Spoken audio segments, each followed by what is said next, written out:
Hey everyone, welcome back to the 7th episode of my podcast, The Social Hive. I'm your host, Valentina Novak, and today we will be talking about ways I've been staying on task during online schooling. As time progresses, I've been getting into the groove of virtual learning, and it has become easier than it originally was. I've been using techniques that have allowed me to stay focused and on task so that I can do a good job on my schoolwork. I find waking up early in the morning and staying up rather than going back to sleep after signing into homeroom has definitely helped me be more productive. I have realized that later I wait to do work, the less I'm willing to do it and end up doing it late at night. This is why I like to wake up early and start my work as soon as I can. I usually wake up at 8:30 a.m. and start my work around 9:30 a.m. The first thing I do is gather all my books and electronics in the spot that I will be working in.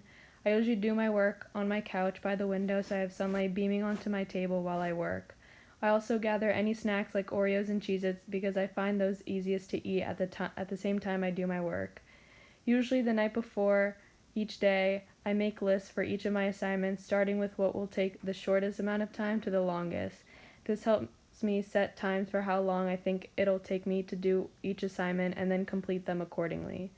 I also highly recommend selecting a study playlist on a preferred music app like Spotify because usually the music doesn't contain lyrics, so it won't be as distracting. I also really enjoy lo-fi hip-hop radio on YouTube as well. Having subtle and relaxing music in the background is really nice to listen to and stops me from getting bored quickly.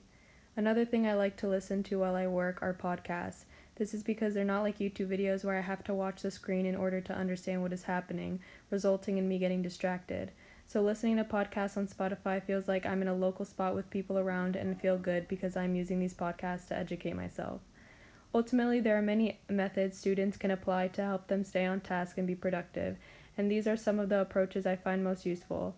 That'll be it for this episode of the podcast. Sadly, this is the last episode of the Social Hive. I hope you guys have enjoyed listening to the opinions of my guests and me throughout the year. Bye everyone, stay home and stay safe.